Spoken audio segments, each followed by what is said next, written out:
the Superfan Addicts podcast. I'm your host, Ray, the show dog Prisby, and boy, do we have a show for y'all tonight. So let's get right to it and announce tonight's starting lineup. Our first guest carries on proud Cleveland sports legacy.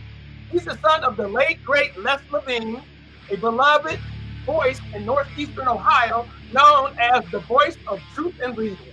Following in his footsteps, he's carved his own path in sports media and community storytelling. Please welcome Cleveland's own Jeremy Levine. Following Jeremy, meet Steve Greenberg, aka Greeny, the man who knows more about rookie cards than most people know about their own kids. Owner and operator of Greeny Sports Cards, he's been willing and dealing in cardboard gold, coast to coast, from convention floors to hotel lobbies. And yes, he's made more trades in parking lots than some folks make on Wall Street. Whether it's a shoebox of vintage treasure or a trunk full of modern heat, if it's got stats in a player's face, Greeny's your guy. He doesn't just buy and sell cards, he collects stories, flips legends, and grade life, one slab at a time. Next up, we have Donald Green, a man who bleeds orange and brown so much he once tried to paint his garage in dog-pound stripes. His grandfather, Robert Green, helped co-found the Cleveland Browns with Mickey McBride back in 1945. Yeah, before the forward pass was even cool. Robert served as VP and director, but more importantly, he's been a lifelong Browns fan, surviving more heartbreak than a Cleveland snowplow in January. He's royalty in the dog pound, and unlike our quarterbacks, his legacy has never been sacked. John, what's up, D? Next up, longtime Browns fan and sports memorabilia collector, so dedicated, he once tried to trade his nephew for a game-used Bernie Kosar jersey. He's got autographs older than some of his friends, and his man cave is basically the Pro Football Hall of Fame with snacks. Whether it's a rare rookie card or a Kurt Brown bobblehead from 1995, if it's collectible, John probably has 3 of them, and one of them is probably sealed in plastic. Last and certainly not least, Steve Kobala, longtime sports memorabilia collector and proud Pittsburgh Steelers fan. He's got more signed jerseys than hangers, more terrible towels than fast towels, and he still thinks the immaculate reception was totally legit, even though nobody saw it hit the ground. Whether he's chasing autographs or chasing down stories from the Steel Curtain days, Steve's the kind of guy who could turn a flea market into a Hall of Fame. Just don't ask him anything nice about the Browns, because he ain't got nothing good to say about us. Ladies and gentlemen, that is our crew for tonight. And hey, we're gonna have a good show tonight because this is the sports collector edition. And before we get started, I always do something. I let everybody go around. If you got events coming up, anything special you want to talk about, this is your moment. So Jeremy, go ahead and take it away.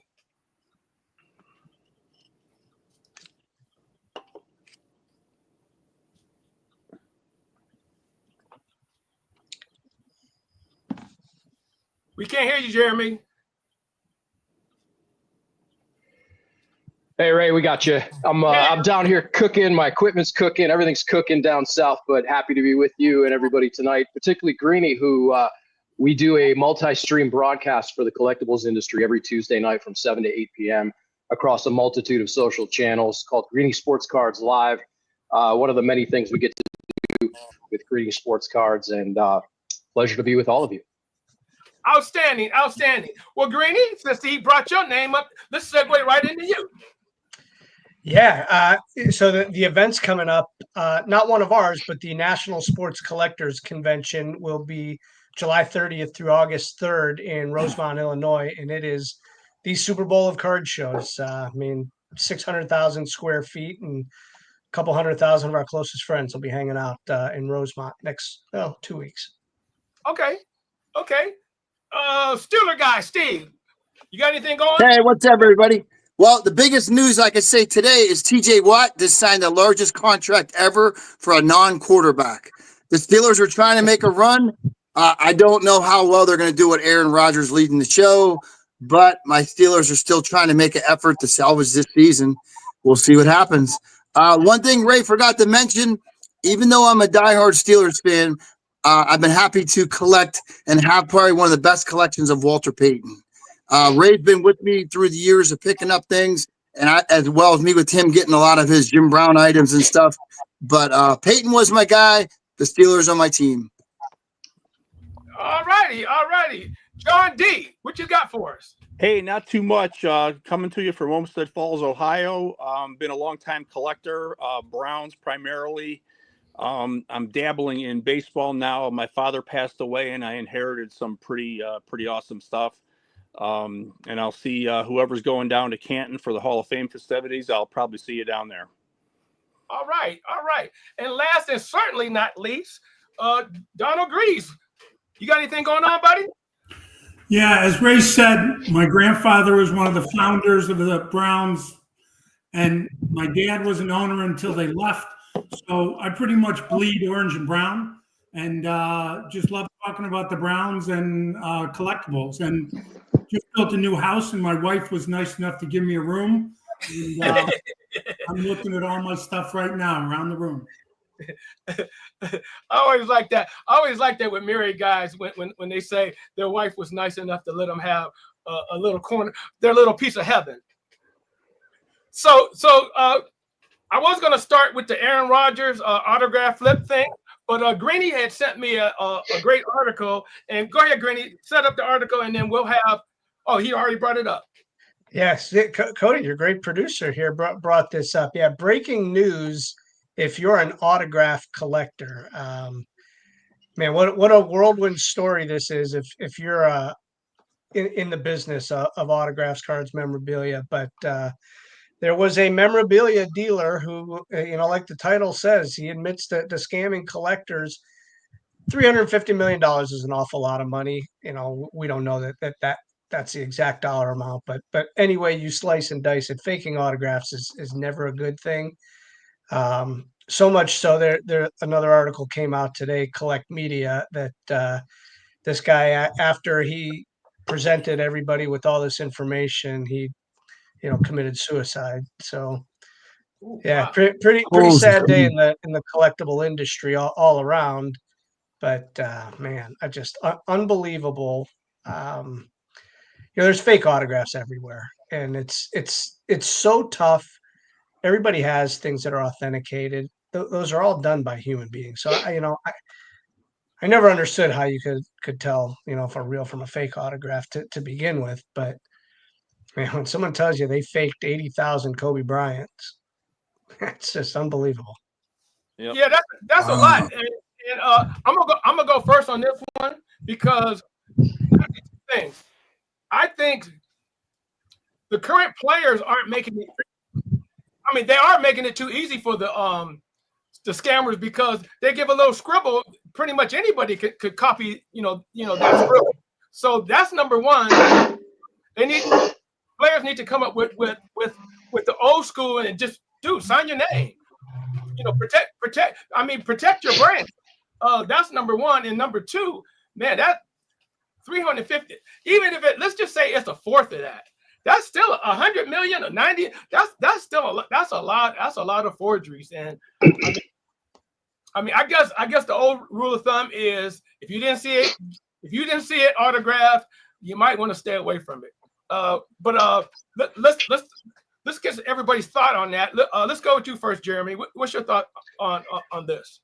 Yeah, Ray, this is earth-shattering news that came out for a hobby that relies on these types of product and memorabilia, and the fallout's going to be for a while here, particularly with the National Sports Collectors Convention coming up. It's probably going to be the talk of the convention, and the reality is, what can you trust now, and how do you gain trust in an industry that there's some skepticism built in, which is why you have these authenticated companies that stand on their own credibility to say this is real or not. So The fallout of this is going to be real. There's real financial implications to it. There's trust and credibility issues to it. And it's really an earth-shattering piece of news. Okay. What's your thoughts, Steeler guy?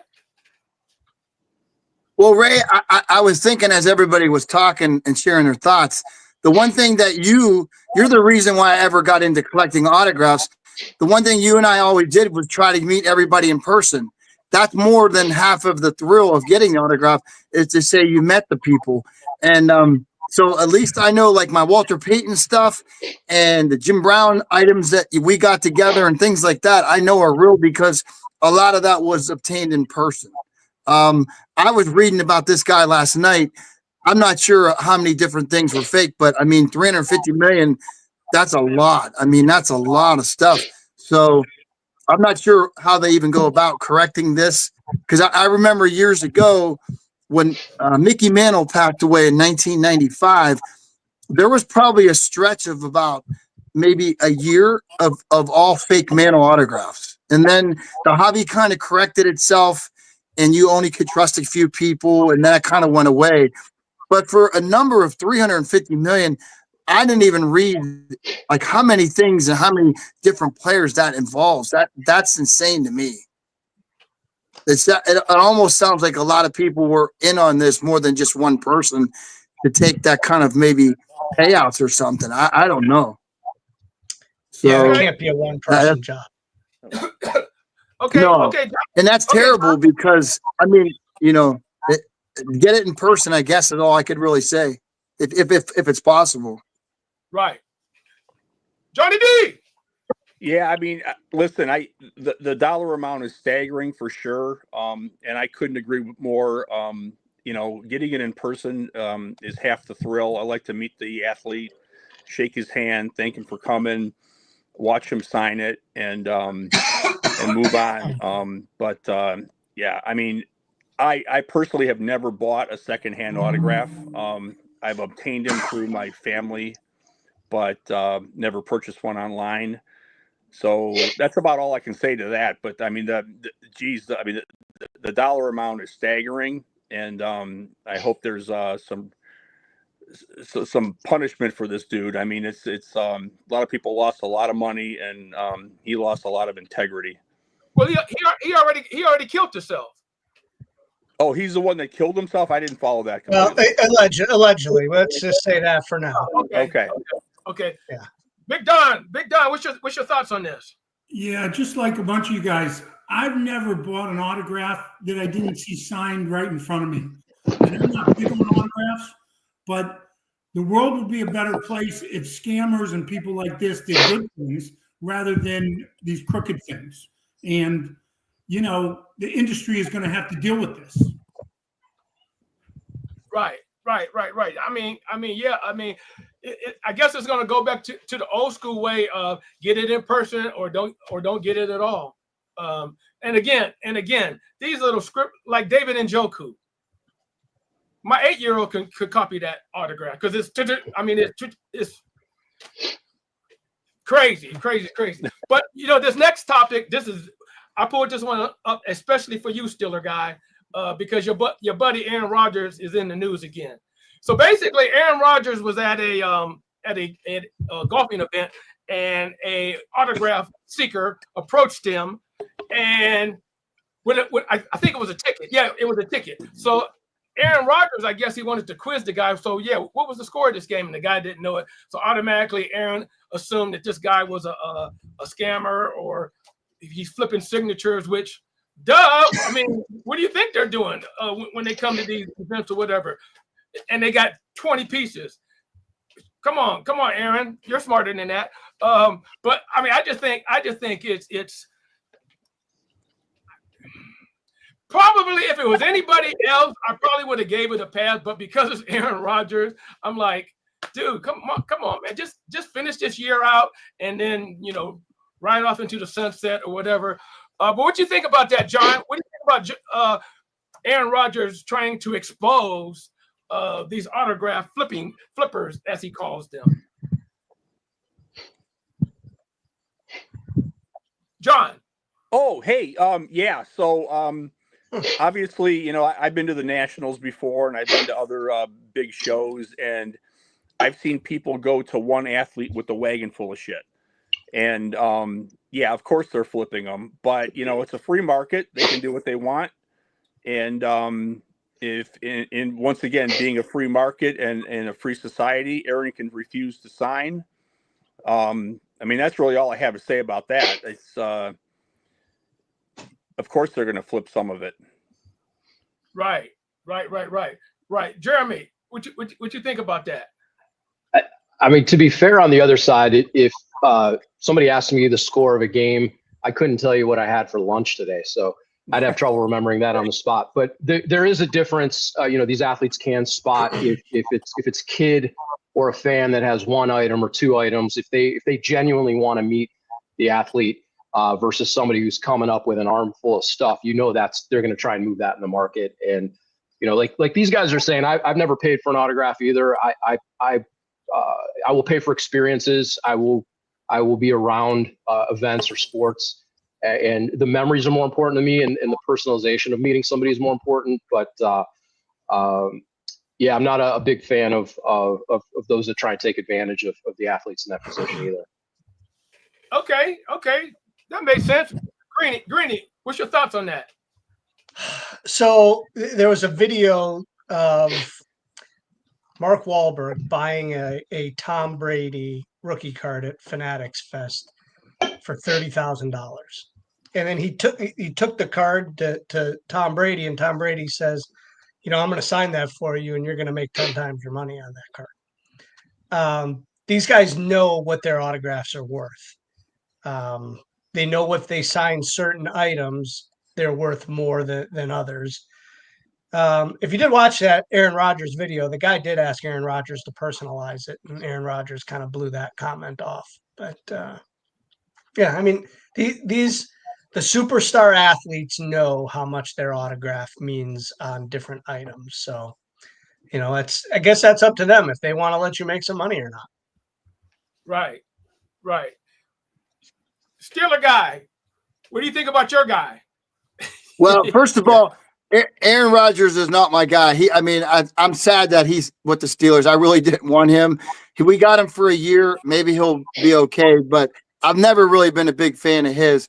But in fairness to the guy getting the autograph, I mean, Ray, you know as well as I do, when we go to card shows, if there's a certain player you want to meet, the promoters probably make half that money.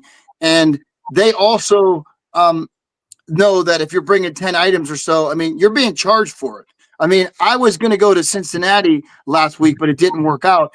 One of the Steelers I've never met from the old Steelers is Terry Bradshaw. The last 3 years, I've been trying to make my schedule and his work, and unfortunately, it hasn't happened. Terry Bradshaw is now charging $200 for a flat item. That's through the promoters. So obviously, when I go, God willing, if I can meet him soon again, I'm going to probably bring 10 items just because of the things I've accumulated and want him to sign. I might only get rid of one or two of them, but if I'm paying, say, $2,000 for 10 items, they really shouldn't care what I do with them because I traveled. It's my expense, my time. I meet the guy. I know the autograph's legit. If I decide to make a couple $100 on a few of them, I think everybody that's in this business or even just a fan or a collector has done that at some point. So I can't, Aaron Rodgers, no one's complaining to him that, he has a $50 million contract and he's only won one Super Bowl. So at the end of the day, I don't really think, I think he exaggerated this incident a little bit. And I mean, maybe this guy was going to flip a few things, but how much is he really going to make compared to what these guys make? So I can't really fault the person. And I mean, at the end of the day, I mean, Ray, you and I were probably are good examples of, we would try to get 2 or 3 of something so that maybe in time we'd sell or trade one to get something else. And that's kind of how we always did it, where if we flipped something, we weren't always paying for everything out of our paycheck to buy something. So you don't know what people's intentions are. And I don't think it's that big of a deal, but who knows? Okay, that's fair. Donald, What's your thoughts?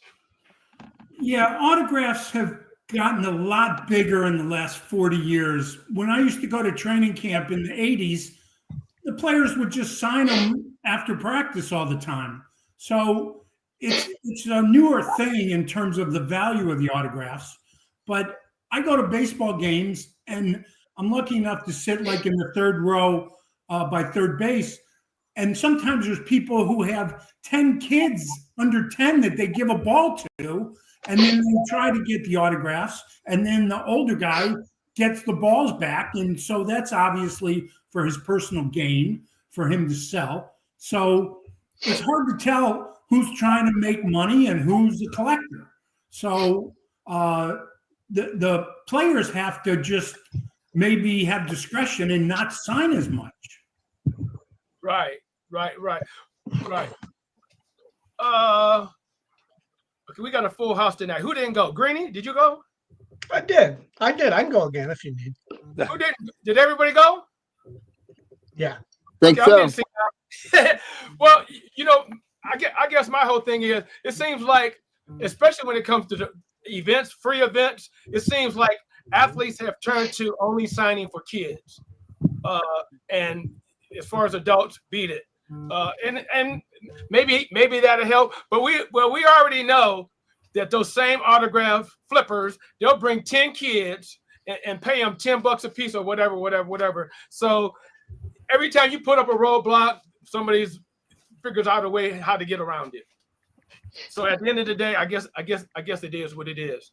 So next up, I found this very funny. It's called Rip and Fly, which they're putting sports card vending machines in airports. So the next time you got that layover in Denver and you don't have nothing to do, guess what? You can run down to your vending machine and I'm sure, looking at it, I'm sure they take credit cards. That would be the worst if they took credit cards, because you could sit there because the thing is they'll sell you single packs and cases. You can actually buy a case from them. So I got a big kick out of it. What you think about that, Jeremy? Vending machines to go.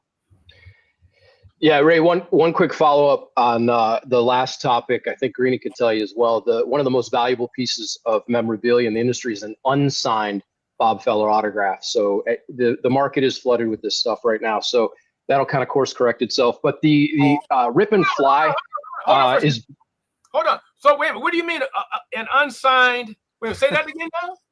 So the joke is Bob Feller signed so many pieces of autographs that if you could find something that isn't signed, it's actually worth more. So, I never heard these guys were saying. So, at some point that'll balance itself out. But as far as the Rip and Fly goes, this is really an industry, particularly since COVID, that has been built on dopamine and the thrill of people opening packs and breaking and getting that hit.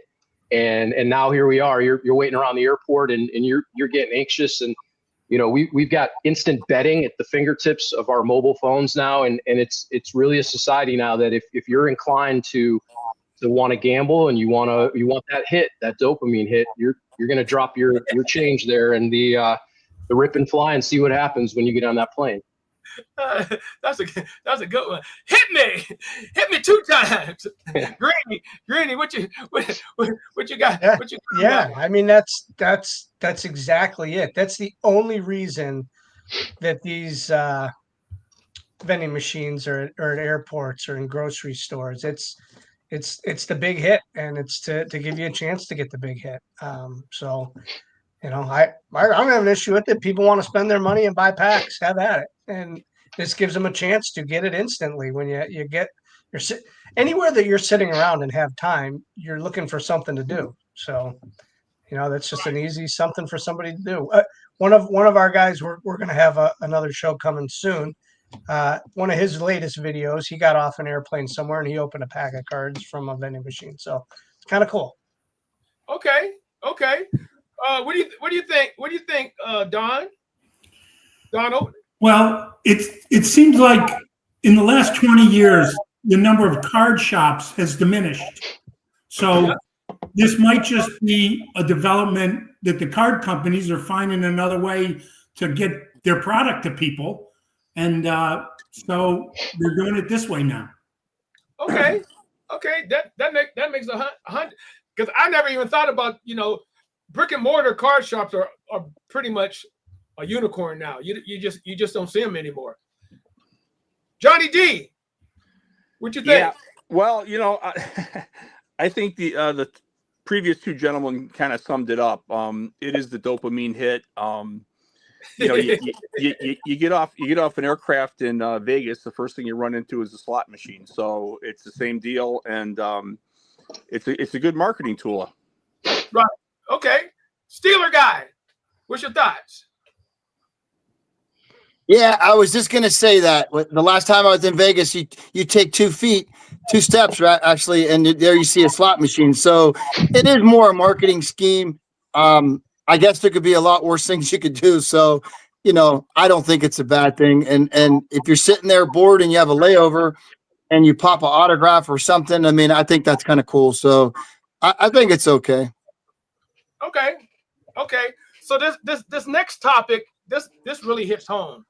And anybody that does a lot of eBay shopping or eBay bidding or whatever, this one really hit home because your bigger auction houses, the Lelands, the Heritage, they all have what they call that extended period, where if you get in a bid, then at the end of that time slot, you have an extended, whether it's an hour or whatever, which I hate that because you can get the winning bid, but then you might lose it in the extended bidding part. eBay is thinking about developing that. So that will pretty much eliminate all your snipers. There's people who do it manually, sniper, and then you got sniper apps that'll do the sniping for you. So to me, the only winner, in my opinion, the only winner in this is eBay because they're going to up the prices, they get a percentage on everything sold. So let's start with you, Steeler guy. What do you think about eBay extending the final bid like an extra 2 minutes or whatever? Yeah, it's a catch-22 here because I remember you and I, when we first started buying things on eBay, that last minute was insane because there's something that you and I would want so bad, and you wouldn't know until that last second if you were going to win it or not. But like you said, if they extend it, it does seem like it's more pushing the envelope on something. Ray, you and I would always say, for example, we wanted a Jim Brown card, and we said, well, $100 was our max, and it might have sat on eBay for 8 days at $30, and we'd know if we came in the last day at $100.32, something odd like that hopefully we might win it for 60, and we still had to pay a little more for it, but something we wanted. Now it's kind of like you have the eBay tax, you have everything, you have them wanting to authenticate the cards before they're sent. There's too many cooks in the kitchen, say now, and there's just too many things now and variables that things can go wrong, and it does seem like it's just geared for eBay to make more money. And I hate to say it, but I don't really do much on eBay anymore because of that. I would rather meet one of these guys here or know someone at a show that says, hey, contact this person and he has what you're looking for, because it's just too much of a scam now. Because, Ray, you and I used to always wonder when we were bidding on things, we'd see someone come in the last minute and up, maybe trying to find where our max bid was, and they'd have 1 or 2 feedback. And we'd always think, that's somebody either related to them or it's that same person trying to up what they have. I would rather people just buy it now, and even if it's a little more than what you want to spend, if it's what you want, you're buying it. So, yeah, I'm not a big fan of it. I think there's just too many variables now. Like you said, it's all geared just for eBay and their profits. Okay. Johnny Yeah, D, what's your thought?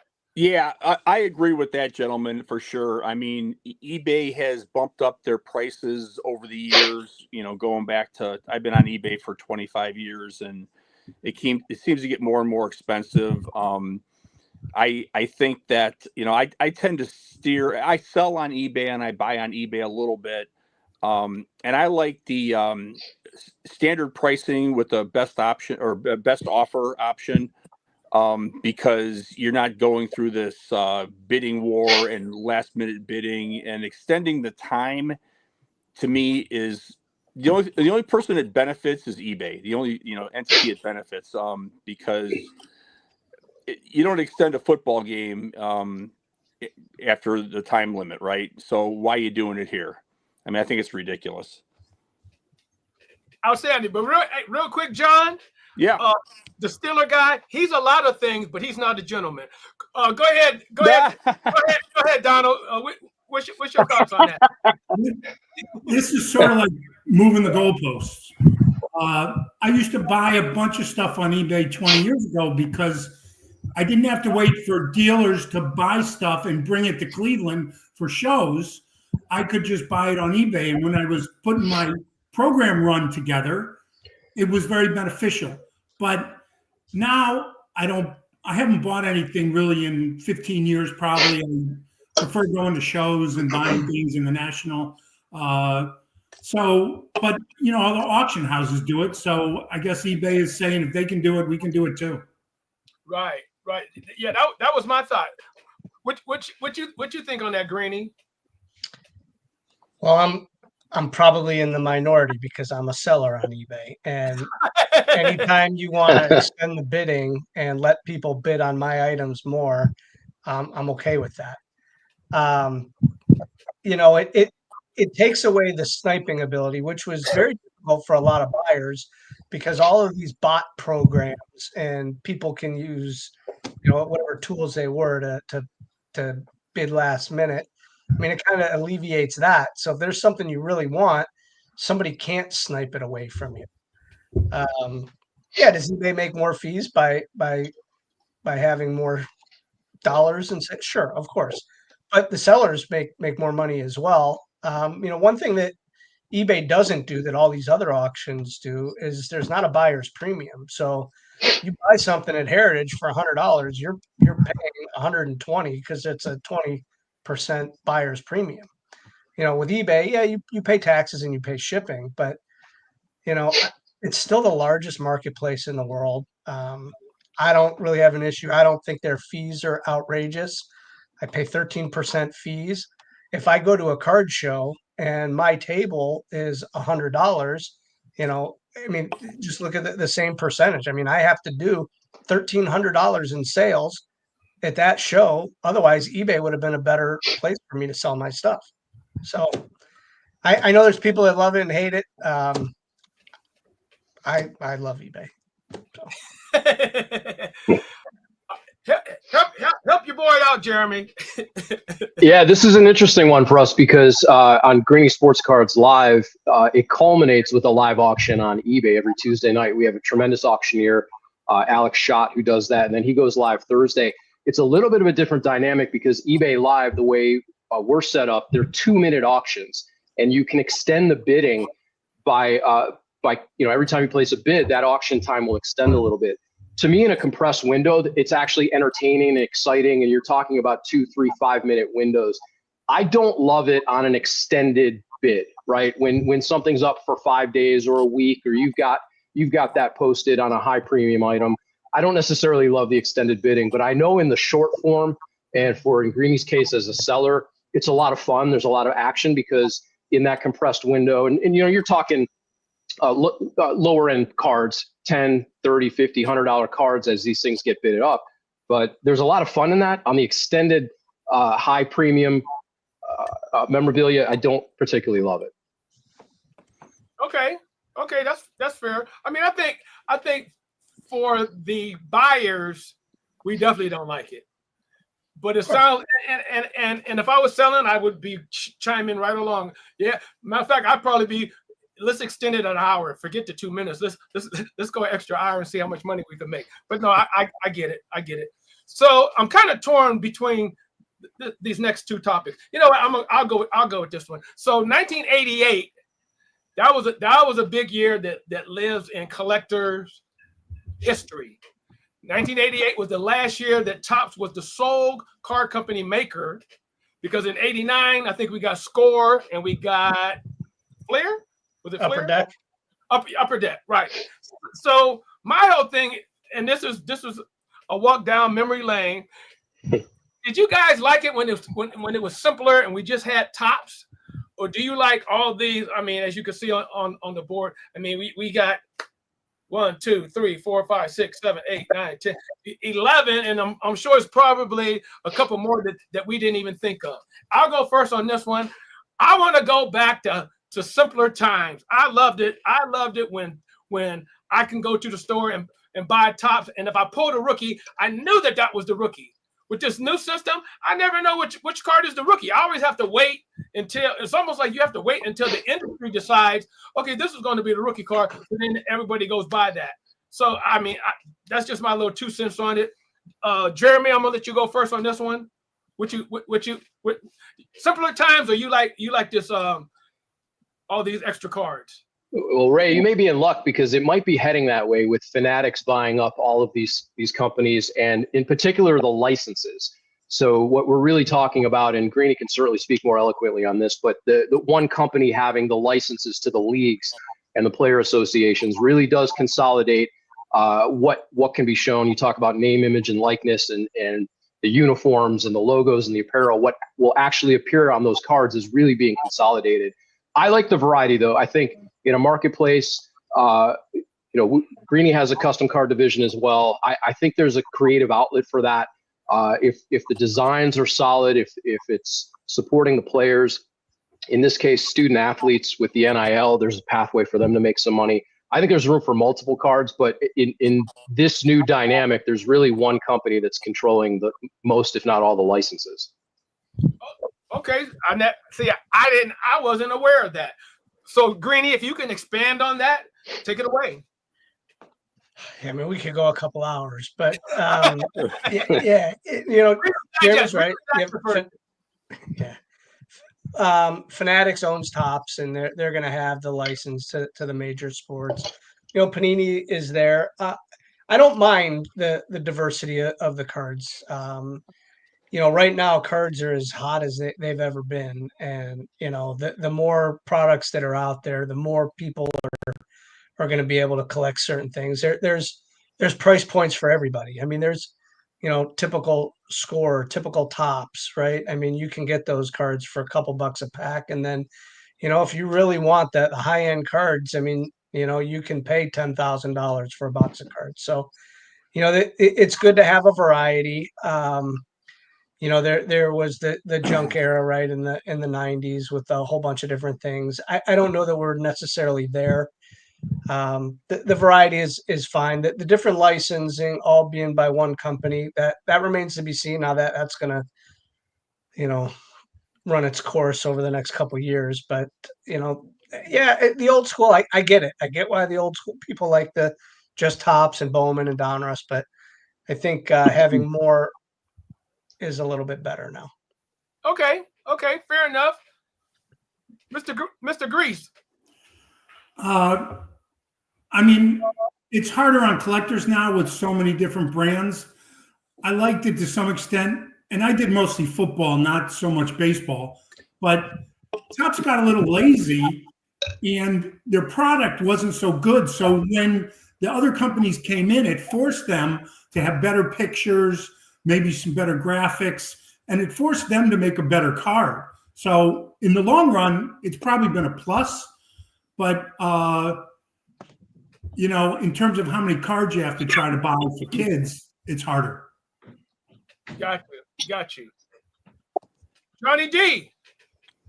Yeah, well, I'm probably not the guy to talk to about this topic because I'm not really a card guy anymore.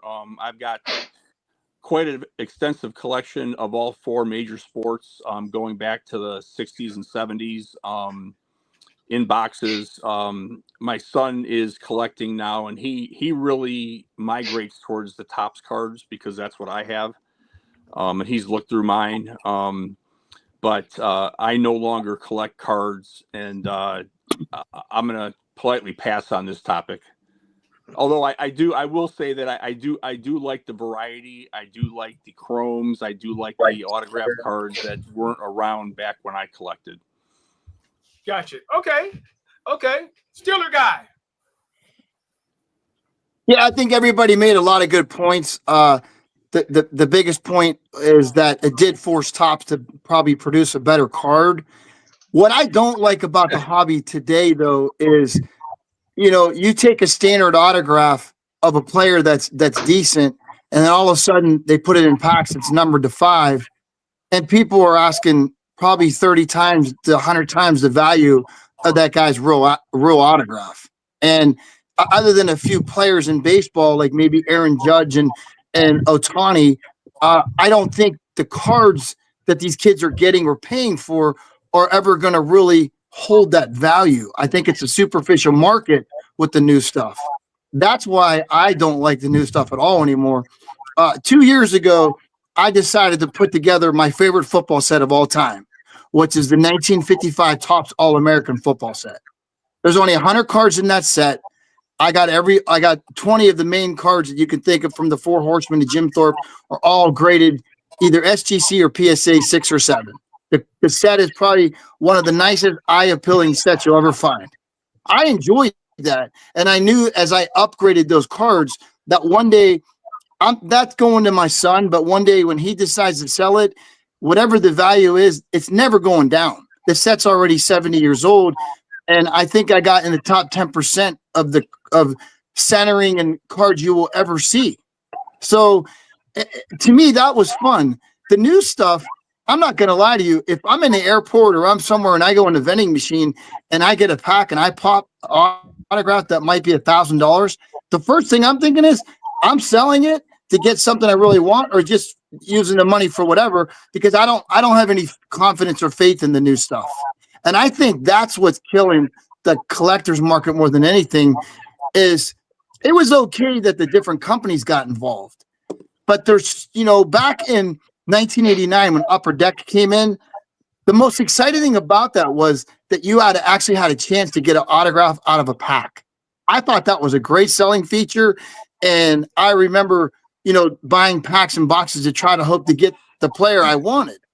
But now you can buy a ball for $300 and you get something that is a $5 common autograph. So that's the other flip side to that too. Hold on one second. I'm on the phone. Vince, a live broadcast. My son was calling me. Sorry. So that's the biggest thing that I feel like now.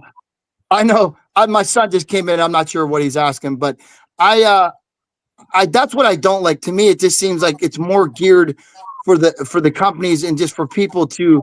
It's a superficial market, I think. And there's too many, like you said, Ray. When you and I knew back in the day, you wanted Jim Brown's rookie. You knew it was 1958 Topps. There was no, well, which one's it going to be? And to me, as a young kid, it's exciting because you can get multiple players or cards of each player, and that's cool. But if you're looking at any investment for the new stuff, I wouldn't recommend 99% of it to anyone. I think it's more of just a superficial market for people to just flip stuff. That's what I don't like about it. I mean, back in the day when somebody was good, they had to actually play first before their card was worth anything. I mean, now, people haven't even played, or all these rookie quarterbacks come out in the last couple of years, and people were asking $1,500 for their autograph, and they haven't even played. So I think that hurts it too, because it's just too much geared of an industry now, and not the fun collecting that it used to be. That's my take on it. Okay, that's fair. So, all right, I need everybody to put on their thinking cap, because this is the collect. Every collector always gets asked this question. Is everybody ready? I'm looking around. Ready? Yep. Everybody looks ready. Your house is on fire. What is the one piece that you're grabbing that you're not going to leave behind? Take it away, John D. Only one piece, Ray? Are you kidding me? What? You got one house on fire. You got one piece, and you're running up out of here. I'm gonna grab my Ted Williams Game Muse back. Yeah, you definitely. Yeah, I would take that too. Yeah, you definitely don't want to leave that one behind. But you know what? I learned something about these bats that I have. The Nelson Fox bat on the market is actually worth more. Oh, there's probably less. Exactly. Right. Yep. Right. And then Ted's he caught right that area where he got a lot of autographs in too as well. True. Yep. Right. Jeremy, what you running out? What you running out with your hair on fire with? Wow. The one piece is probably my favorite. I have a 1999 baseball card of my father, Les Levine, in an Indians uniform at fantasy camp. And so that sits proudly on my desk. That's the one piece I'm grabbing above all the rest. Can I interrupt you real quick? Sure. My father probably worked with your father at fantasy camp. I've got a great picture of my dad sitting with Bob Feller on a bed. They're both in their pajamas, and Bob is signing a box of balls. There you go. The second Bob Feller reference tonight. Exactly. That was a good one. I loved it. If we say it 3 times, he might pop up. Greeny, what you grabbing? So it's something that I've newly acquired over the last couple of months, but I recently purchased a football that was used in the 2000 NFL Hall of Fame game. It featured some 6th round draft pick out of Michigan in his first NFL game. Nice. Okay. Donald, what you grabbing? I am lucky enough to have a Browns jacket with the Mean Brownie on the back from the 50s. There was autograms. So the man went to 2 straight championships. There's not going to be another one. Nope, never. Ooh, man. Hey, you never showed me that, but it's okay. Steve. He's probably afraid to show you. Still a guy. No. And I tell you, he has some stuff. Still a guy. What you grabbing? I already know. Let me guess. I'm psychic. Before I say it, You're grabbing. well, you can guess, but the uncut sheet with Walter Payton on it. you got it, Ray. You got it. That'd probably be the first thing I grabbed. 1976 uncut sheet, 132 cards on it. Walter Payton's rookie's right in the middle of it. It's pretty cool. To my knowledge, there's only about 5 of those that exist. But back to the autogram story. Even though I'm a Steelers fan, a lot of people ask me how that happened. I really don't have an answer, but because my dad is a diehard Browns fan, he's 80 years old, and Ray actually met Autogram, and my dad was a quarterback in high school, and it was called the Autogram T formation football book, and Ray actually got that signed for my dad, and Autogram. You're right, Autogram was amazing. The older Browns that my dad got to see play and all that era was great. And I'm probably the only Steelers fan you're ever going to hear say this. I am actually cheering for Cleveland to get to Super Bowl in my dad's lifetime. I would really like to see that, and I hope that it happens. And yeah, that's cool. Your autogram thing is really cool. And but you notice the one thing that everyone has in common here, it's something personal or something that we did because we love the hobby. And that's what I don't see anymore. I went into a card shop a year ago, and this kid came in that was probably 10 years old, and he had a book of cards. So he asked the shop owner if he wanted to buy anything. This kid had price tags on everything in the book from $20 to $500. And he was 10 years old. When I was 10 years old, if I had $2 on me and went up to the local store, I was enjoying the gum and just getting the cards. I mean, no one thought like, hey, I'm going to sell these. And so that's what I see today more, that this has become too much of a business. And let's face it, at some point, maybe all of us will sell some of our prized things to make some money, but it's not really why we collect it. Now it just seems like it's just business. That's the part I don't like. I get it. Because if you have something rare, you can make money. God bless you. I'm not jealous in any way. I say more power to the people that can do that. But for the most part, I think it's safe to say that everyone on the show, Ray, I know you, especially with me and you going, the Jim Brown stuff that you collected and the things that we got together, it was because of the love of football and the team and the player you followed. I just don't see that today. So, that's the worst part about it. But yeah, it definitely would be a Walter Payton item. And I think that's pretty cool what everybody said too, some of their items. Okay.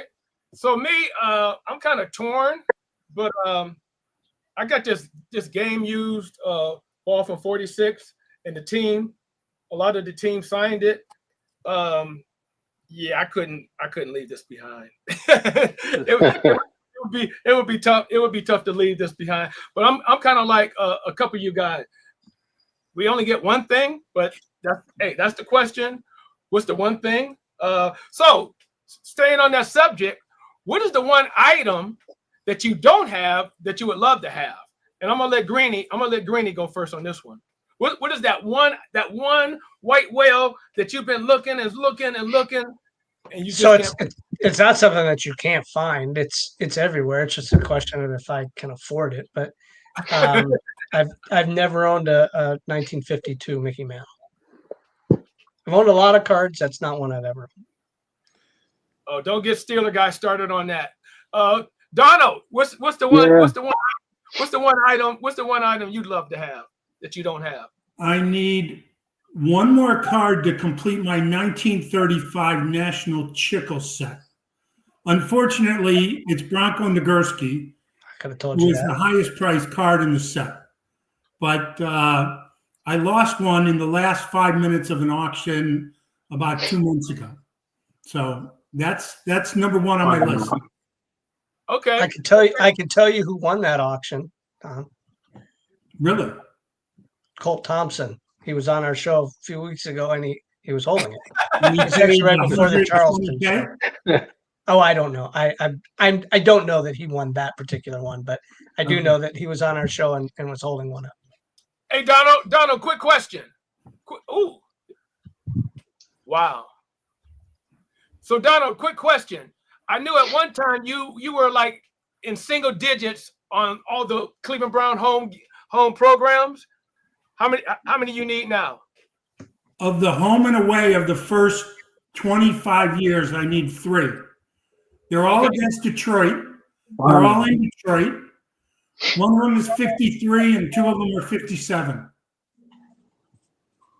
Okay. And that's it. Home and away. Wow. Got you. Steve, what's that one piece that you would love to have? Well, you know what? For some reason, I've had chances to buy it and I never did. And it's not even a big dollar amount, but I've always wanted a Joe Namath rookie. And I don't know why. I've just never pulled the trigger on one. And I know they've gone up through the years, but I mean, they're still affordable. A very hard card to find centered. I almost bought one last year that was signed, and I just didn't get it. And but back to the guy with the National Chickle set. When I first started collecting cards, there was a gentleman that used to sell out of his basement. He was a great guy. He took me and my neighbor friend to our first card show ever when we were 12 years old. And he had 2 complete sets of that National Chickle. And his son had every football card ever made at that point from like 1935 to say like 1980, 81. And I remember him always talking about that Bronco card. And they had 2 complete sets. So that's cool. I think that's awesome that you have that, and hopefully you get that soon, and that would be a great set to own. Okay. Jeremy, you got that one thing out there? Yeah, I do, Ray. I'm a little different in that I'm not really a buyer and seller of collectibles and memorabilia, but I do collect, as I've come to find out. I collect experiences, tickets, game use stuff, events I've been able to be a part of. I've got the ticket to the first game at Gund Arena for the Cavs. I've got the return in '99 ticket for the Cleveland Browns. The one thing inescapably that I would love to have in my lifetime is a Browns Super Bowl ticket.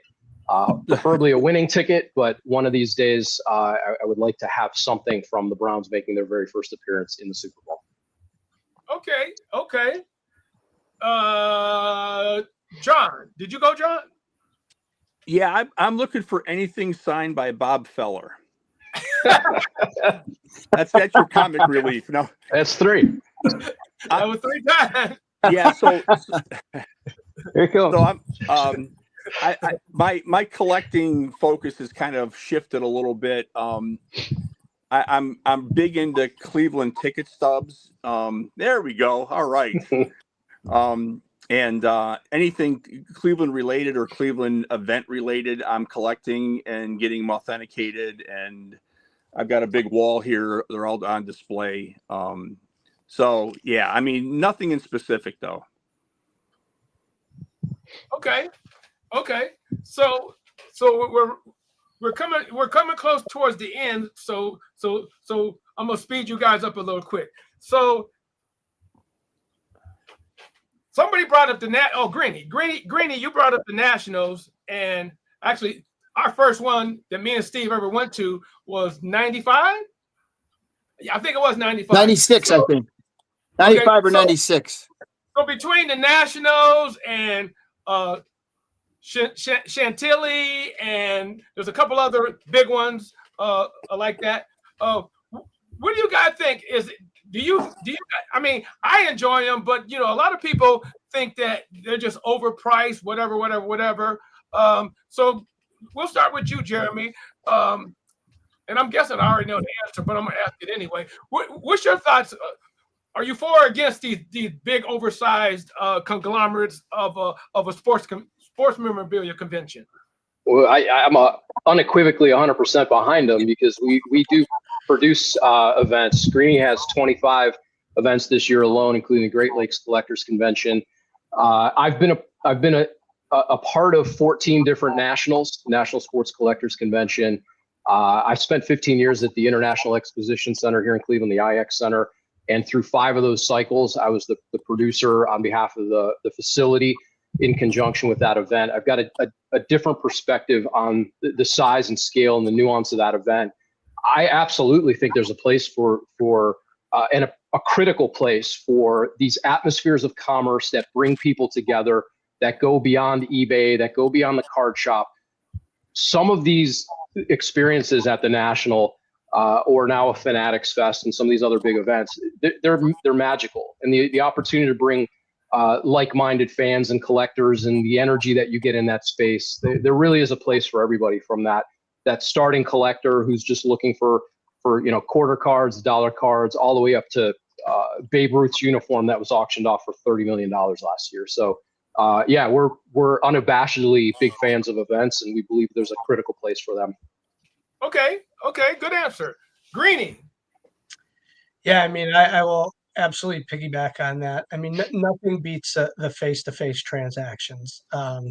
You can win cheaper things on eBay, sure, or auction houses, but to pay a little bit of a premium to face-to-face interaction, I mean, I just don't think that will ever go away. And a chance to walk around these aisles of cards and seeing museum type pieces, I mean, that's just never going to go away, and I don't think you can ever beat that experience. Okay. Donald. So I've probably been to 30 of the last 40 Nationals, and I love going. However, my only daughter is getting married in September of this year, so I'm going to skip it this year. Okay. Well, you know what? I'll grab you something.